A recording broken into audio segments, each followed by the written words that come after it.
there is a very rousing introduction, you generally then you have to match up to it. That's the disadvantage of a rousing introduction. But thanks very much. I'm trying to share my screen. Can you?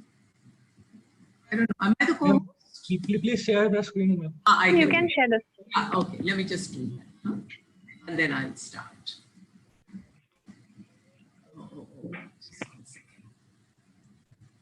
Just me 1 second, sorry.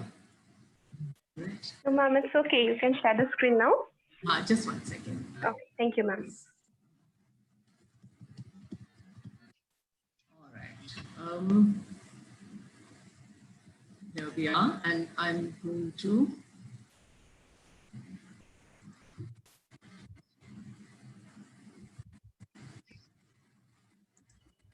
Yes, now I just share the screen. Huh?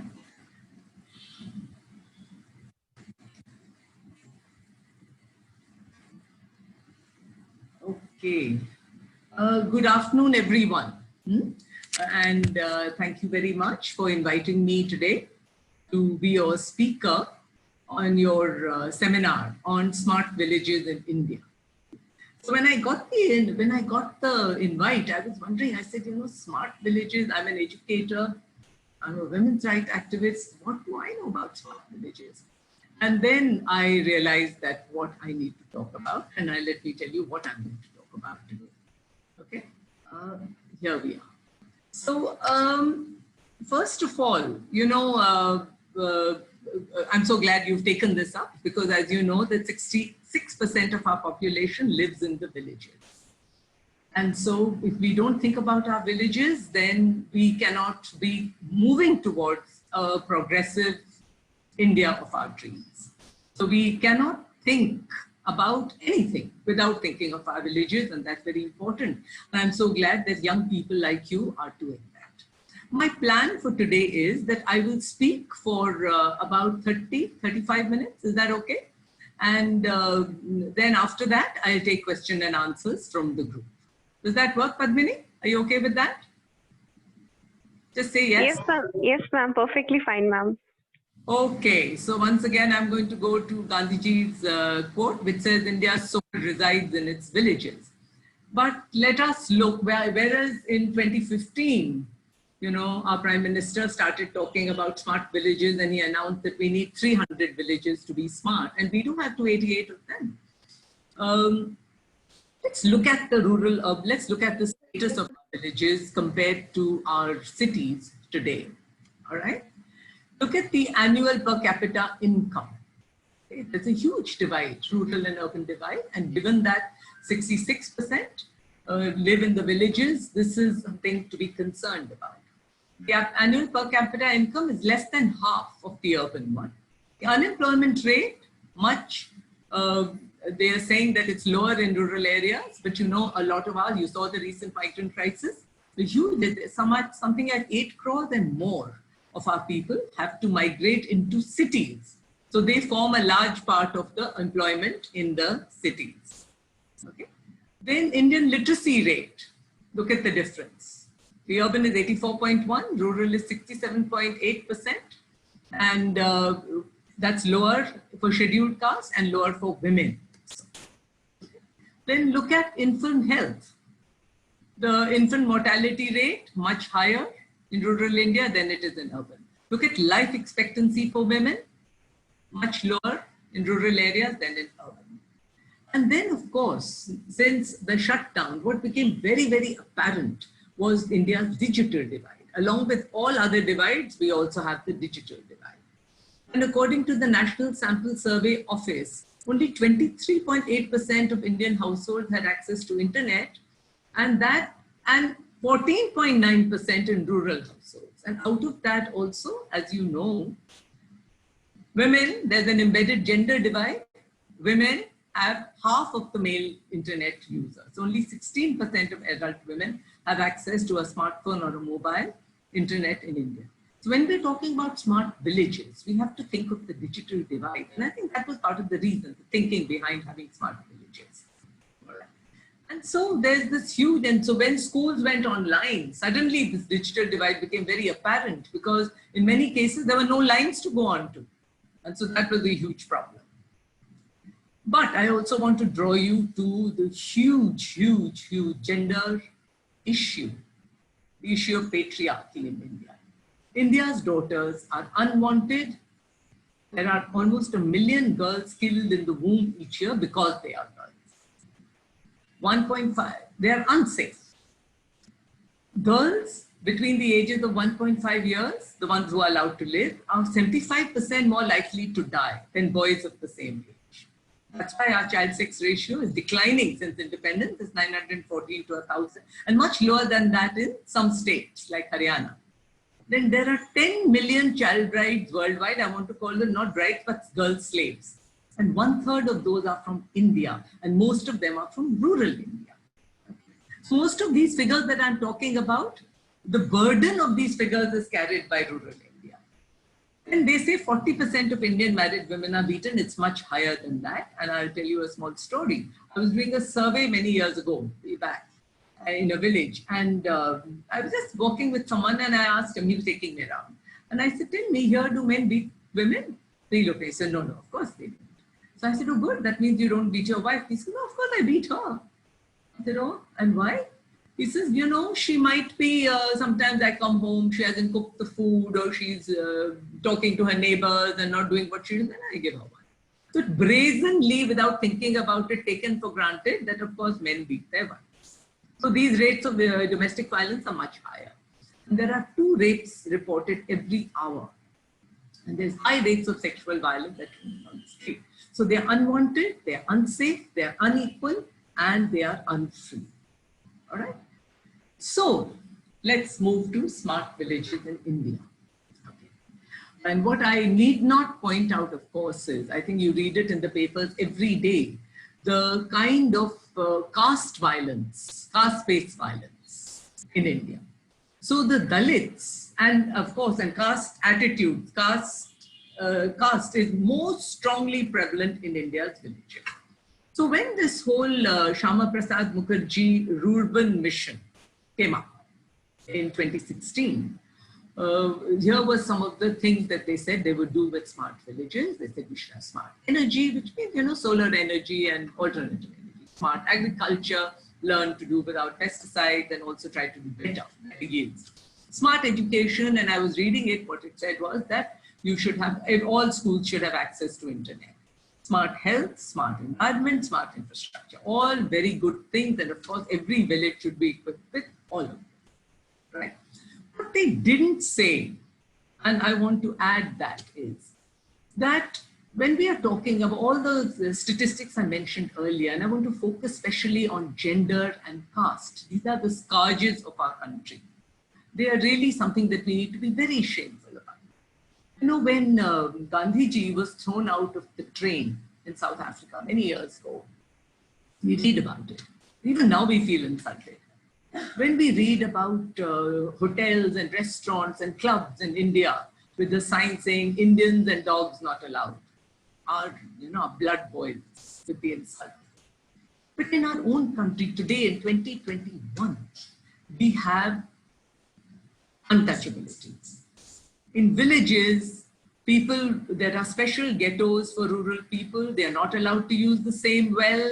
They don't eat with them. They don't drink water touched by Dalits. All of that is prevalent today, despite the fact that our constitution has illegalized untouchability.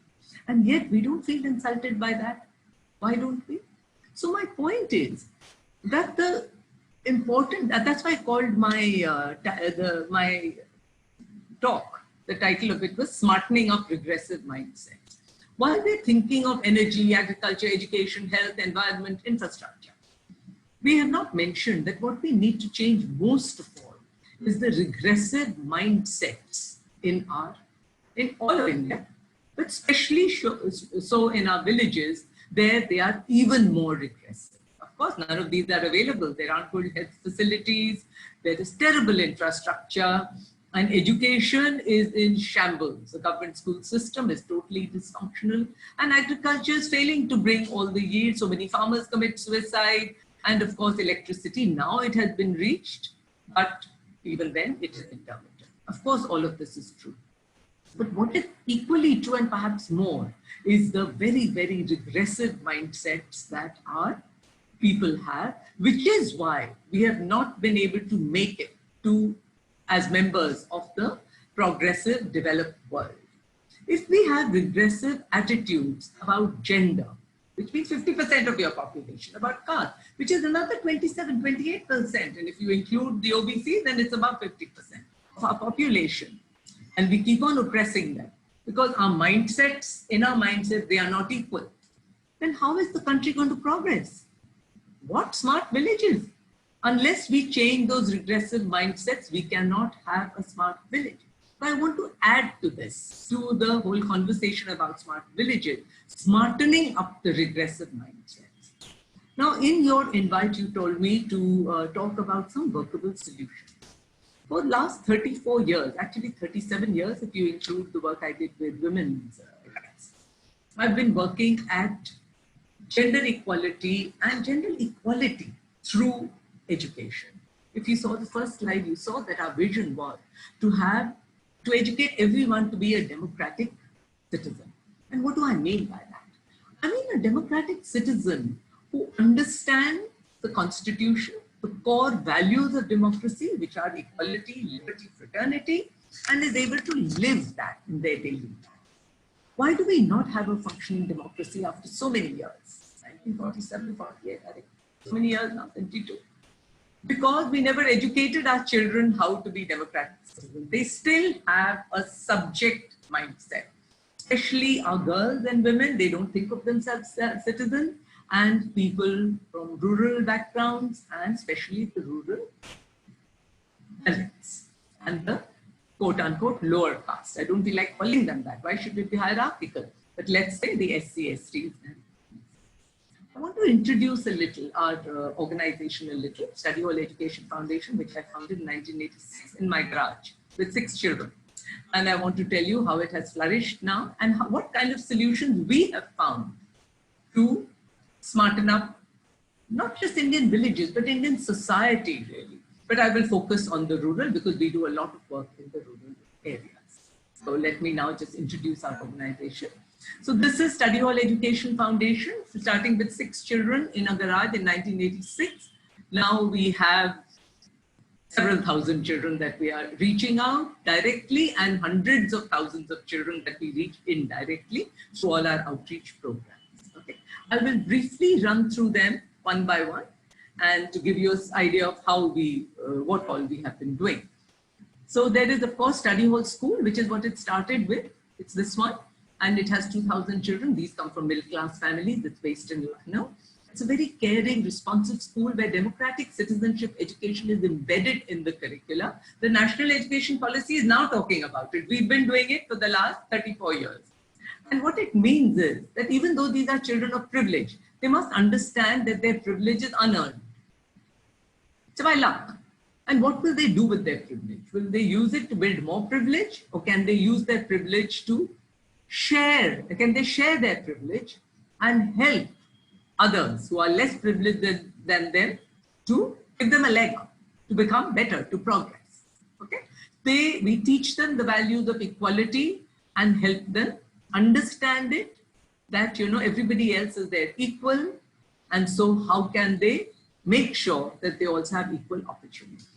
Embedded in that is Dosti, which is a program for children with special needs. And we have 100 of those because we feel they are also equal. We have a school for girls and for boys, which I will talk about later, called Prerna Girls School. And there our goal is to help girls see that they're equal persons and to help boys see that girls are equal persons and that how can they change their ideas of masculinity. We have a rural school, Vidyasthali, which has students from 55 villages. And there too, we are trying to help them think smartly, break regressive mindsets, and think about how they can develop their own local region. We have a digital program where we've taken all our best practices and put them on videos. We've got our own channel on YouTube, which has 17 million views and 100,000 subscribers. Please subscribe. It's in Hindi. And then we reach out with our gender education programs to all the KGBVs which are schools for girls from very, very poor backgrounds in remote rural villages. And we reach out to 100,000 girls, helping them see that they are equal, to protest against child marriage and to fight for their rights, telling them their rights and showing them how to fight for it. We have a Gyan Setu program, which is for children who are out of school. And many of these are in rural areas. And then we work with government schools, 20 of them, trying to help them become better. And we also have a college now, Study Hall College, where children from 30 villages come. So let me move on. So altogether, our outreaches to over 93,609 children, most of these in rural areas, 1,103 schools we partner with, again, most of them in rural areas, and we are reaching out to 1.1 million lives. You know, in our organization, we really believe that the aim of education is not just to know, but to live. And this is not my words. These come from a dramatist called Boleslavsky. Because often education gives us many skills, a lot of academic knowledge, but doesn't teach us how to live. And I think there it fails us particularly. And especially children from marginalized groups, rural areas, if we don't teach them how to live as democratic citizens, not as subjects, then we are failing them. We also believe that the goal of all teaching and learning is to enable students to find answers to the central question, who am I and what is my relationship with the universe and others in it? And why this is particularly important to subordinate people, and I will include rural populations in that, is because they always feel they are at the bottom of the power ladder, the social ladder, the political, and they accept it. And they feel so their relationship with the universe and others is always an alienating one, where they're never at home, where they never feel as though they belong or the world belongs to them. They just feel that somehow they have to survive. They're eking out a living and they accept the oppression that they face every day. And we think that's why they must understand that they are equal, that they deserve to flourish, they deserve everything that everybody else gets. And so how do they get it?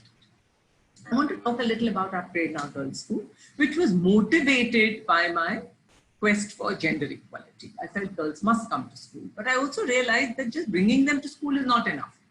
They must come to school and they must learn that they are equal persons, that they deserve respect, and they have a right to live a life of their own choosing and to equip, and we must equip them with the appropriate skills to live a fully human life. And that's our main educational goal. Of course, they must pass all their class 10, 12 exams, and we must see that they don't drop out. But most importantly, if they don't learn the lesson that they're equal, this will not work. And I'm talking about myself. You heard my CV. I have a PhD from UC Berkeley. It's one of the best universities in the world. Guess what? I was married off at 17 without a college education because my father thought, why do girls need to be educated? They should just be good wives and mothers and daughters. And I went to a very good private school and I taught.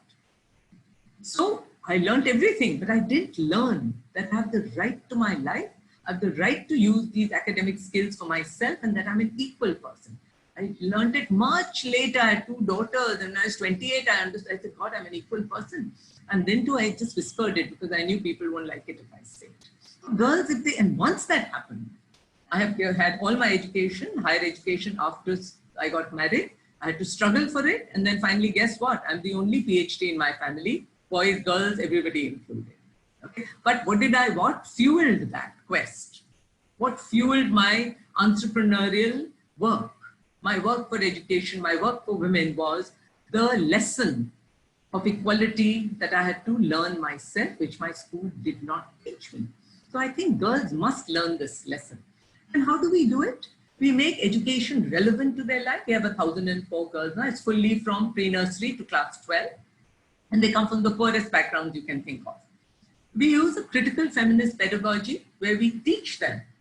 The critical pedagogy comes from Paulo Freire, feminist, and I layered my feminist thinking onto it. And what it means is that girls, we sit together in circles, we talk about our lives with the students, we understand their life, and we help them see that what is happening to them is not natural. It is not God-given.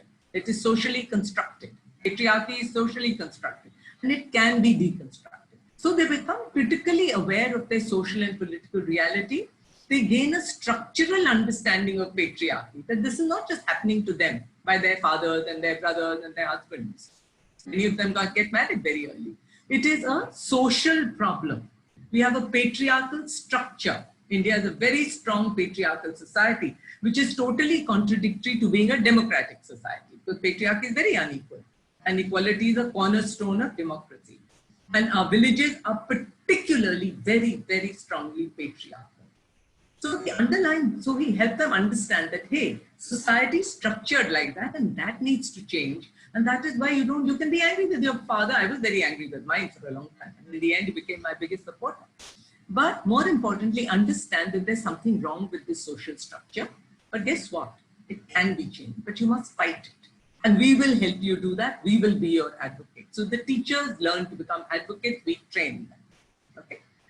Then we also started a Prerna Boys School, because we understood that we have to teach boys to think equal to. That if we want a gender just society, then boys also must learn that patriarchy is unfair. It's not their fault. All the boys on this call, patriarchy is not your fault.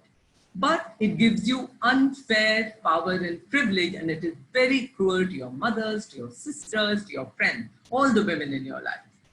And it gives you a very toxic nature of masculinity, that men are not men unless they are dominant and they fight and they are violent and they are generally in power. And this macho man. And so they behave like that. Boys must never express their feelings. So they start behaving like that. And that is, who are they violent to? Women and other men.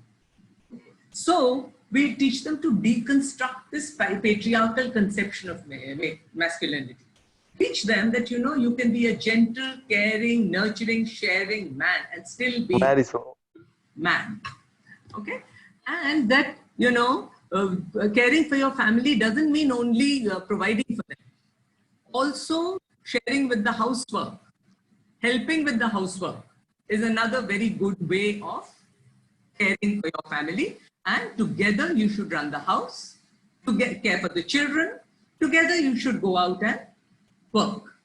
And if you work together, your burden becomes less, women get emancipated, and it works for everyone. And we have a much more egalitarian, democratic society.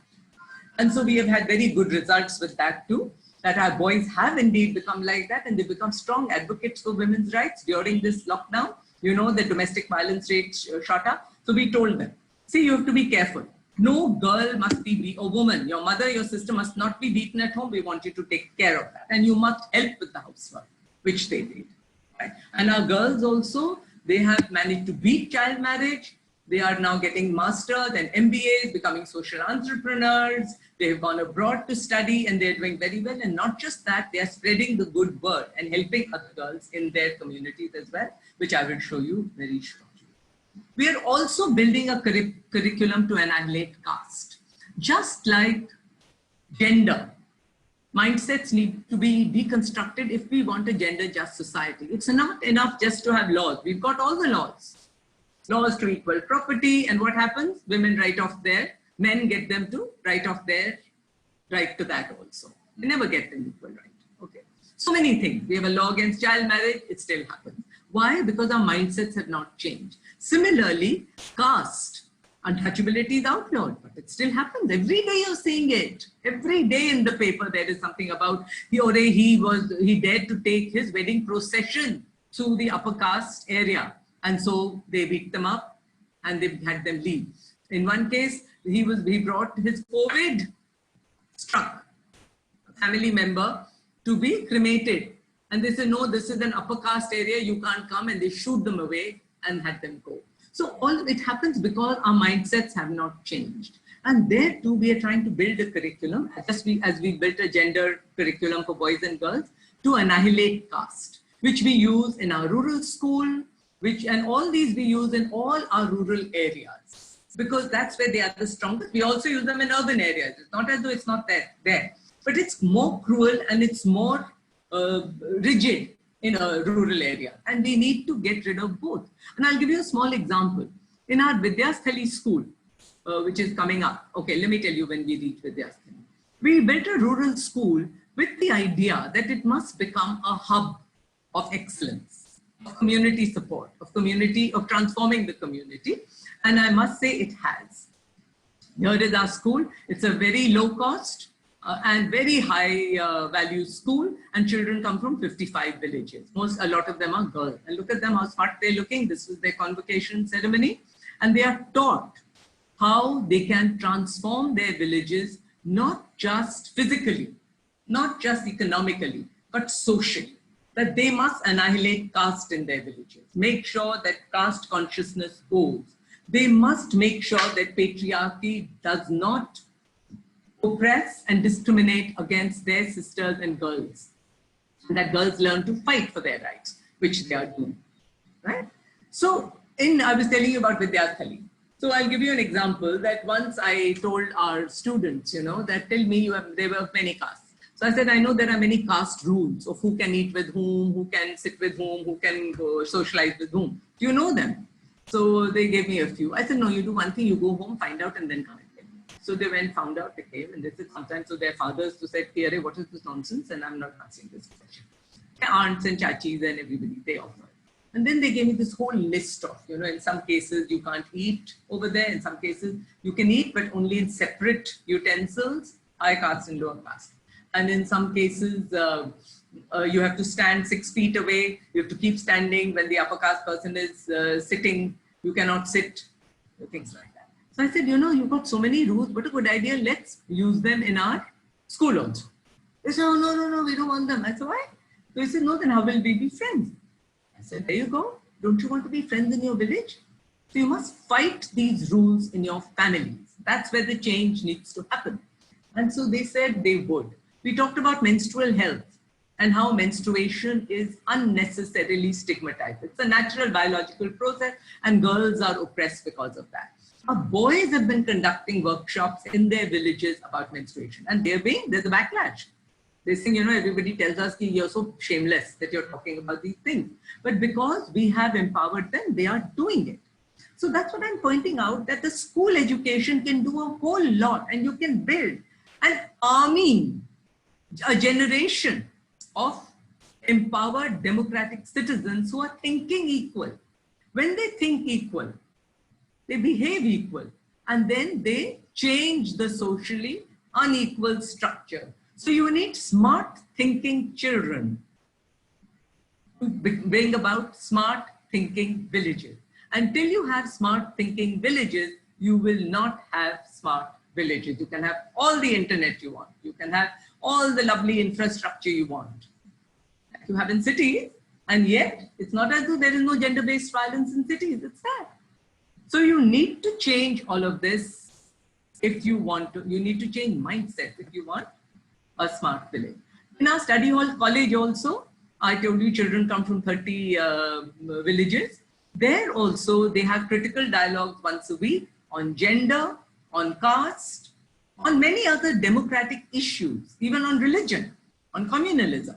That, we are the same. You can be Hindu, you can be Muslim, you can be Christian. Religion should not form such a strong part of your identity. Citizenship should. Right? And so there also, the goal is not just to give them certificates and to prepare them for a livelihood, but to make them good democratic citizens who think equally, behave equally, and then build an equal society. Not satisfied with that. We do that even with our government partner schools. We have set up the Gyan Setu Center, which is it means bridge of knowledge. There are many children who can't come to school because they're working or because they are, migrant laborers' children. Or just for some reason, their parents have not thought fit to send them. So we have set up teaching centers in our communities, 43 of those. And the goal is to educate them and then to transition them to formal schools. There again, we teach them to think equal right from the age 3. They come to us. I'll just show you some. Here are just some pictures of our centers. They are very makeshift, and this is before we turned them into digitally enabled centers. Now they are all digitally enabled. So let me just carry on. As you can see, it's done by local teachers who then we train. Our digital program, as I mentioned, these are all our curriculum is free of cost on our website and on our channel. We video all our classes and they go over there, and we are reaching out to people in Pakistan, in Saudi Arabia, they're all in Hindi, any Hindi speaking, Nepal, Bhutan, Bangladesh, and even the US, because they want to learn Hindi. And the goal is to train teachers.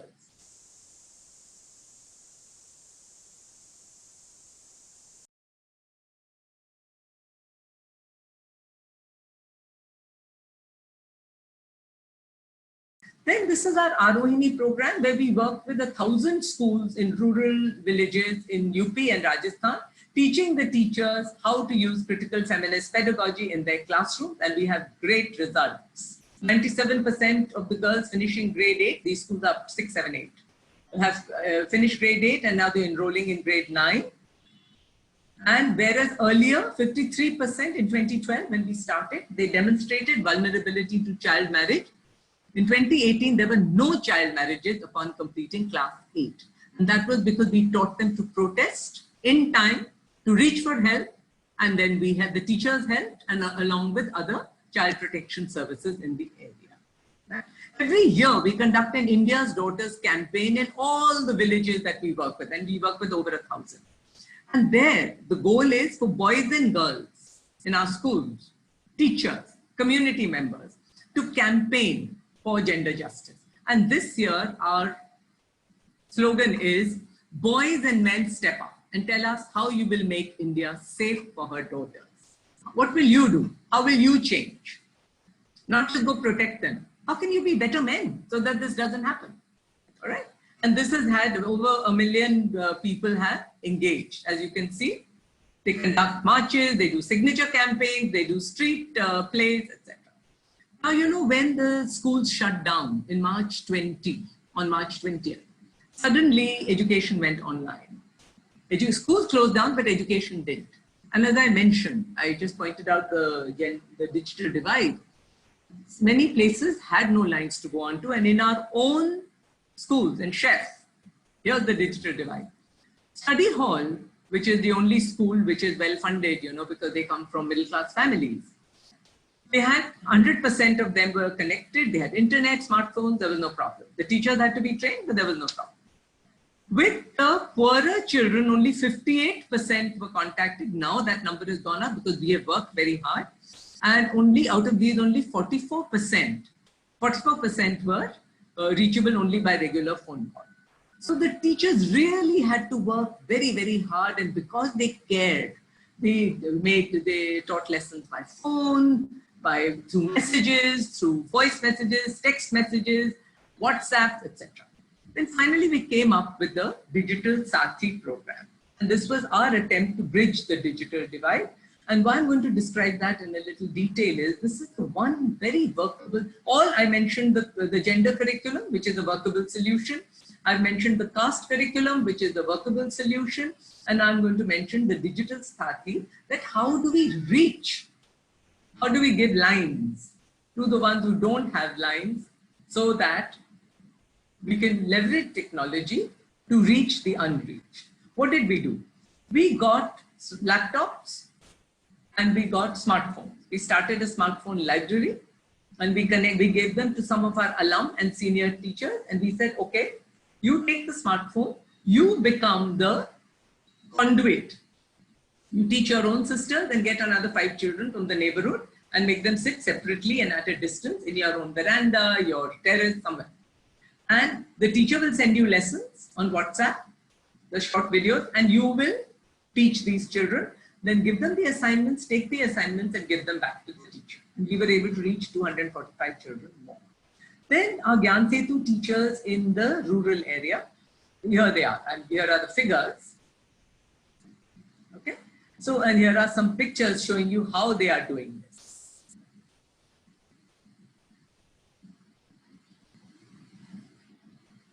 And this is the flow chart of how it happens. That what we did was we used the hub and spoke model. Vidya Sthali was our hub in our rural area. Prerna was our hub in an urban area, though they reach many children in rural areas too. And chef Our foundation office was the main hub for our Gyan Setu centers. And what it did was, we had experts there who were feeding the lessons to our digital sathis, who were feeding them to the beneficiaries. They were also giving them digital literacy. We found that parents were also watching, and so we are going to do an adult literacy program also through our digital sathis. Okay. So what I'm trying to, and what this will do is, it will increase our outreach multifold. And even after COVID is over, we are planning to spread our digital sathi program, especially in rural areas. Because can you imagine, one educated woman who got married off, so no ability to go out, but she's educated, would like to do something. She will earn something. We will give her a laptop, train her, and then say, and give her an internet connection. Our Prime Minister has said he's going to reach optical fiber to all the villages. Well, more power to him. I hope he will do it. And this woman earned the little money. She gets 12 or 15 women who have not been able to go to school because parents won't send them, it's too far, they've dropped out, whatever reason. We will be teaching them from Vidyasthali, from Chef, from Prerna. We send the lessons to the facilitators, to our digital sathis, and they will teach these girls assignments, and then we will find a way of getting them to sit through the exam, either through NIOS or through a private UP board exam in Vidyasthali. And we know that our outreach will multiply many tens of times using this digital sathi program. Not just that, once the internet is available to all our rural women, our SC, ST, the world opens out to them. Because the problem also with our villages is they are so remote that they also have a very narrow parochial mindset. They can't think beyond. So that is why urban children also do better. Just by osmosis, they learn a lot, even poor urban children. But rural children, they're totally bound by their rural environment, which is totally disconnected. Once you connect them, you open a world for them. And we hope that they will get globalized through this and become part of the global village, so to speak. We are also hoping that through our gender curriculum, through our caste curriculum, through our training of teachers, and then the army of alumna from our schools, who then have started to think equal, and they take the equal thinking to their communities and change them, we will be able to build smart mindsets. So I want to end with this. But we need to build smart mindsets if we want smart villages. We need to teach all our people, especially all our children, I'm thinking of future generations, and especially our rural children, the undercaste, our women, to think like democratic citizens, not subjects. They must understand constitutional values of equality, fraternity, and liberty, and live them. And you can only live them if you think them, if you understand them, if you make them part of your conceptual framework. Until we change regressive mindsets, we won't have smart villages and we won't have a progressive country. We can just forget about it. And the right kind of education provides a great opportunity to do exactly that. So with that, boys and girls, I will rest my case and I want to stop sharing my screen and be available to you all for questions, comments, anything.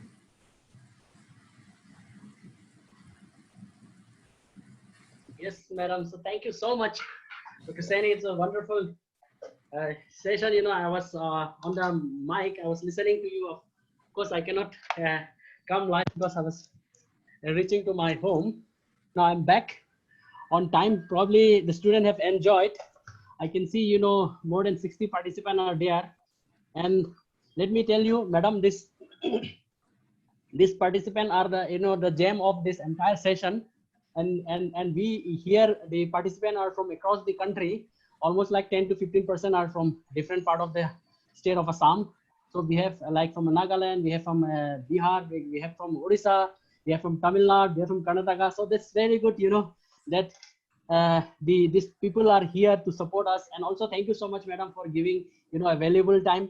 Now I would like to request, you know, the participant to please ask the question. It's an opportunity to interact with this such a, you know, a change maker, dignified person. So please come forward. or you can just post the question over there. I will read for her.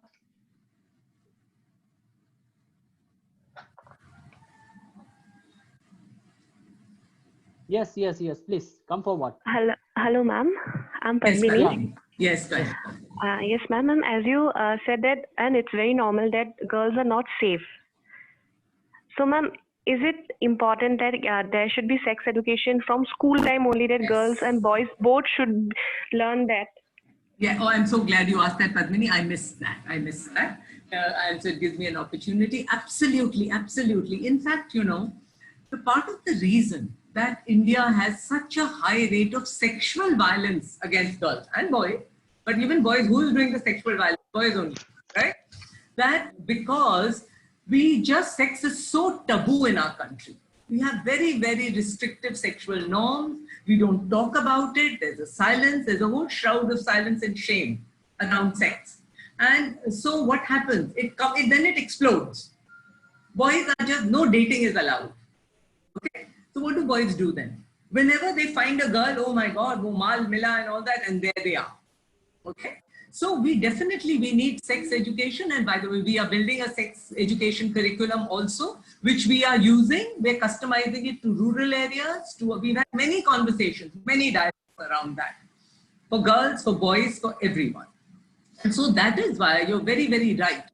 Sex education right from the age of 3 or 4 is important. And that too, a very comprehensive, holistic one. About relationships, about our bodies, and how women are not just bodies. They are people with feelings. After we put our boys through the gender curriculum, I asked them, I said, so what did you learn? You know what one of them said? Actually, more than that. They said, I've learned that girls also are people and they have feelings like us. They're not just bodies. Now just tell me. They needed to learn that. Okay. So that is why women are treated so badly. Because they are not respected and they are only valued for their reproductive, sexual, and domestic labor. The sex education and sex looked at not just physiological, because that biological reproductive system you've got in your classes, and that's not all there is. It's about respecting women. It's about consent. It's about love. It's about having respectful, responsible, safe relationships. It's about teaching boys to think about sex differently, not just in a pornographic way. So yes, you're very right that, there was a study in Bombay for young students, and somebody asked them to define sex, the boy. You know what they said? He said, ma'am, it means using a girl's body for your own pleasure. Now, that's the idea many boys have of sex. It's not their fault. They've been raised like that. And that, it's okay to be violent. It's okay once you're married, you can rape your wife whenever you want to and it doesn't matter. And you can, you rape someone, politicians are saying today, boys will be boys and all. So definitely everyone, not just schools, I think everybody needs a holistic, well-integrated sex education. All right. Thank you for asking that question. Yes, madam. Yes, thank you so much. Thank you. Yeah, thank you, Padmini. Madam, I have a question. This is from Nagaranjan. Nagaranjan is from Tamil Nadu. Am I right, Nagaranjan? So he asked that, in our ancestor, in a long time, our social structure or our social bonding are such that,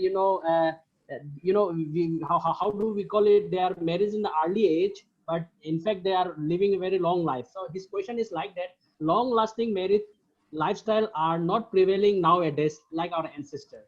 India is respected for that.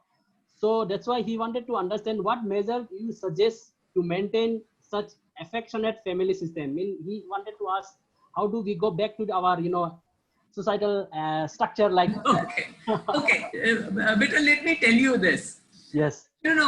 Just the longevity of a marriage is not the criteria of a successful marriage. I know that my grandmother had a very long marriage. I know that my aunt had a very long marriage. They were miserable in their marriages. They were beaten. They were treated very bad. But they never thought of divorce. They never even retaliated. Because they, in their mind, my husband is my Lord and Master. And also in their head was that I deserve this. Because I'm a woman, I deserve. So And early child marriage, by the way, child, that is slavery. Can you imagine yourself at 13 married to someone you don't know? And that person can then use you for sex whenever they want to. They can put you to any work they want. You're totally dependent on them. That's the way child marriages are, most of them. They're horrible. And they all child brides. And there's a lot of research that shows that they are fully more violent to, they're more vulnerable to violence, to dying early because of repeated childbirth. And they just have no rights at all. So why they used to have long marriages earlier was because women never protested. Why is there more divorce now? Because many women, especially in urban areas and metros, they are beginning to protest, and that too they do after a long time. Men don't like it, they haven't changed. And so you have divorces. And actually, I think it's better to get divorced than to suffer and be abused in a bad marriage. So just marriage for marriage's sake is not the answer, and that's no criteria for a healthy society. India might have fewer divorces than the Western countries. It also has all the horrible statistics of domestic violence, of female feticide that I showed you. My own cousin, why did I start my work as a women's activist, women's rights activist? My own cousin, well educated with a bachelor's degree from a nice and Mary school, chartered accountant, was burned to death for dowry. Okay? So my point is, all this is very real. And I would have rather she got divorced. They say, oh, see, one more divorce. But at least she would be alive. Yes. And she would be happy. You know? So we don't need to go back. We need boys and men to start thinking more equally, treating their wives with respect, sharing in the household work. Sharing in the household work. And I'm telling you, men and boys get very terrified of that. Whenever you tell and I'll tell you this, that once I was trading all these men. And so I told them, I said, so why does it terrify you so much? It's only a jhadu, it's not a gun. And it's only a little saucepan, it's not a bomb. But they would prefer guns and bombs, but not brooms and saucepans. And why should they not do it? Tell me why they shouldn't do it. All your best chefs are men. Yes. Look at where it's being paid. All your cleaning, many more men than women. But at home, you don't do it because it's also a caste thing. Menial work, only lower people do. And so they must do it. So Right. are not taking that. Women are also going out to work. And so they think to help. Sometimes they do double work. So if you want a healthy society, you want boys and men to change also. Women must start treating themselves as equal, demanding equal rights in cities, in villages, and men and boys must start thinking equal, treat women as equal, give them equal rights, share equal responsibilities, and share equal rights. Remember, 2 equals 2. You can't be equal if girls are not equal. 1 does not equal 2. 1.9 also doesn't equal 2. Okay? Sure. Good mathematics. You're all engineers. So good mathematics. Yes, madam. So that's good, madam. Yeah, very true. So yeah, it depends upon, I mean, how we, act in our social responsibilities in order to make respectful to each other partners. Especially like, I'm not so much expert, I'm not so much visiting the different part of India, but like, I'm from a northeastern state, and then the northeastern state, the male do support the household code. Yeah, and it was also, yeah, and it was in also, fact, I know that the northeastern states are much more egalitarian. Women are more empowered there. I wish they would provide an example to the rest of India. You should that, hey, this is our model. We're talking about workable solutions. There you got them. You should take them. right. I often hold you all up as examples.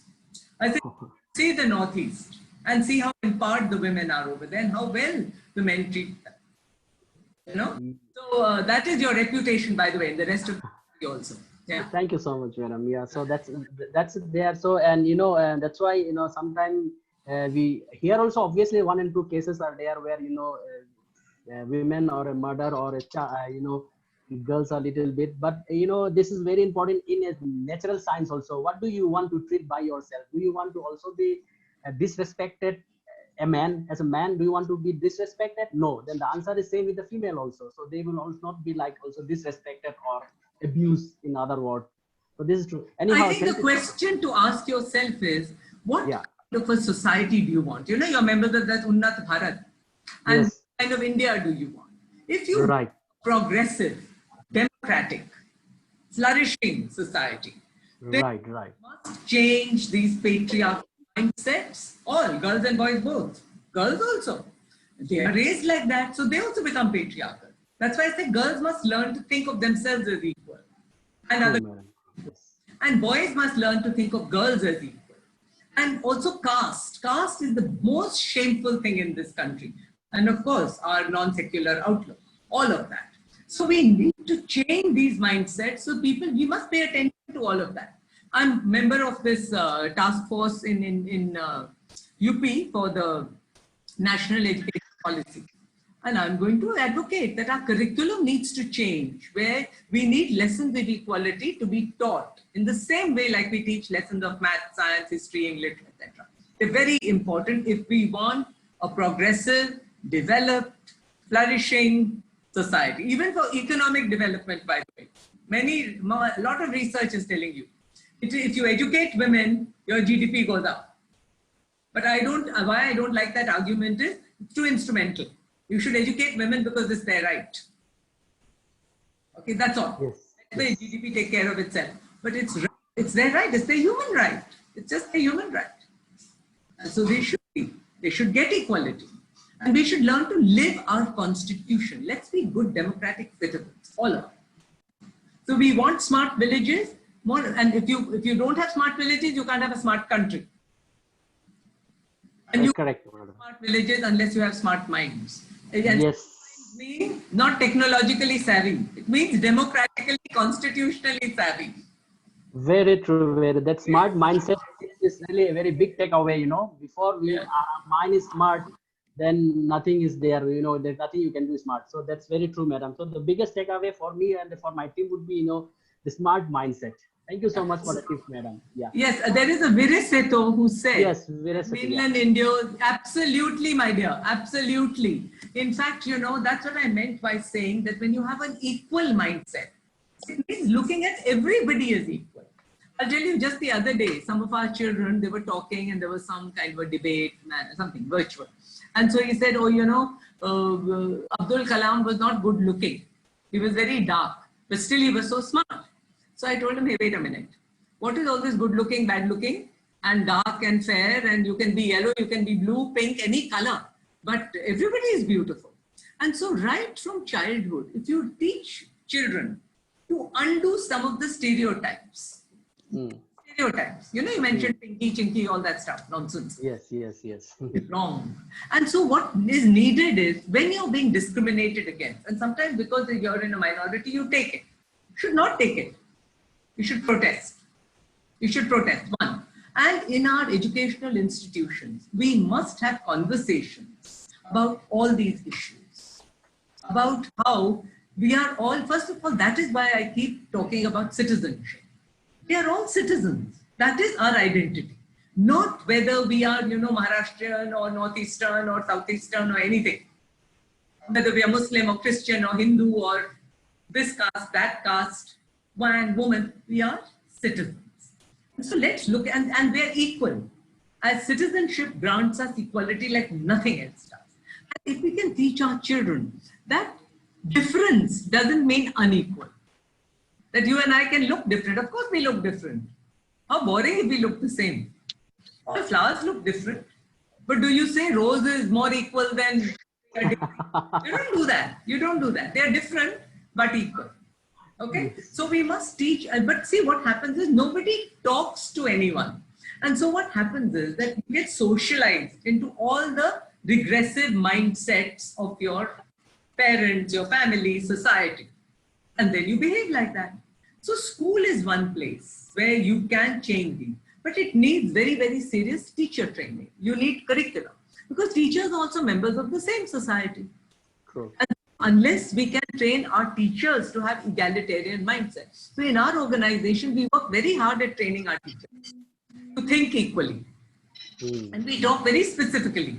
about caste in your life, about religion in your life.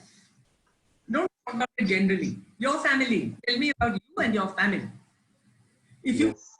change your family, if you can't change your behavior and your family, they say, personal is political. So if you can't change your personal life, you cannot change society. So first you have to change. Change yourself, change your family, and that will help to change society. True, madam. True. Very true, madam.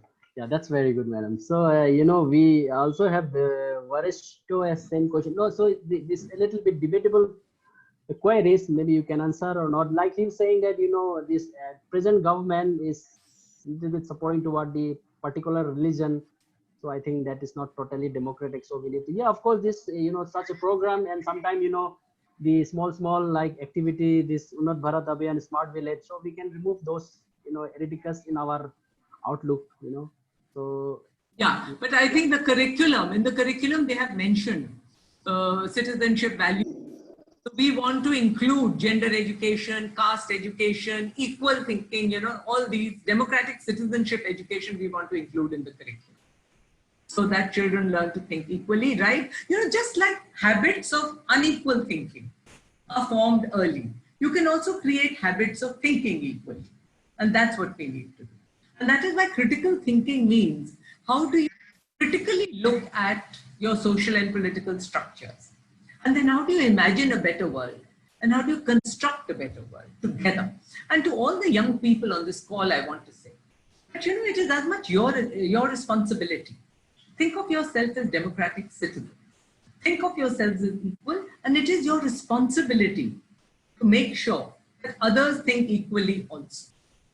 So being democratic means participating. This is your government. It doesn't come from anywhere else. Now the British have gone, we can stop blaming them. Okay? So the point is, it's your government. yes, Carefully, and also participate, protest, and help. Think of yes, madam. like you're doing just now. You've got Yes, the madam. you're thinking together, but think of workable solutions and then help to implement them. Yes, madam. Yes, madam. That's nice, madam. Ma'am, very interesting outlook. Just if the entire society had ship, been given to a woman, how would it situation would be? Like for example, everywhere only women. Women go out. Women take care of the property. Everything is women. Not like 50-50. Like this initially it was like 100% to the men. Now it's 50-50. Or let's say the situation is reversed. Everything is to the woman. How it would look, madam? Would you like to? Yeah, do you know that during the COVID, which countries have done the best? The women, countries that were led by New Zealand, Germany. Okay. Women leaders have done very well.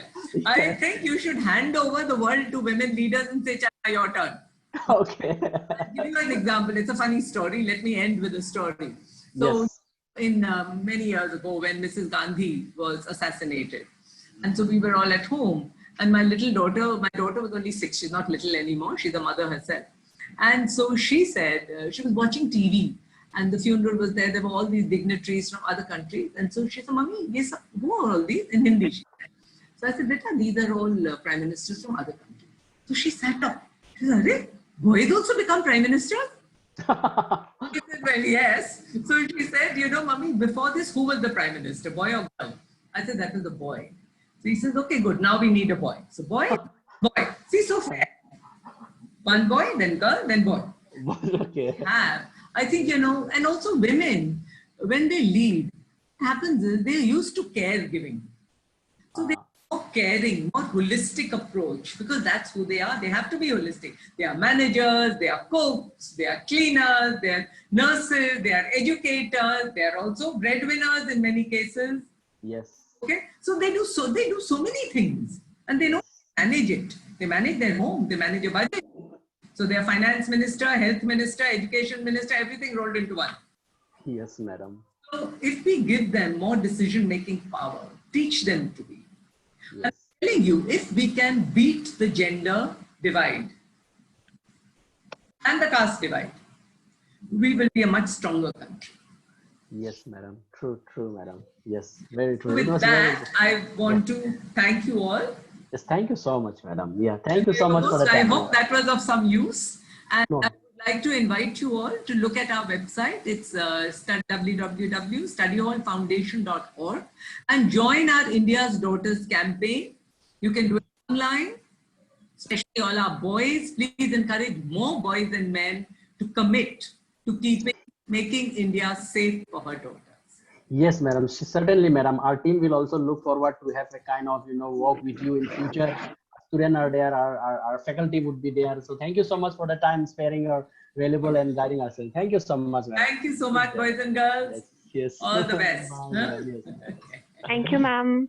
Bye-bye. Bye, Padmini. Thank you. Bye, ma'am. Okay, so all the participants are requested. I'm going to share you this one. 1 second. The feedback. It'll take just a minute, 1 minute. And thank you so much, Padmini, Nilakshi, Hilal, and Jushmita for taking care of our guests and also the participant. I'm very happy today. Arey, what happened? Oh, something got missed. This not copied. Okay, 1 second. I'll do it again. Okay, now you got it. So that is the feedback.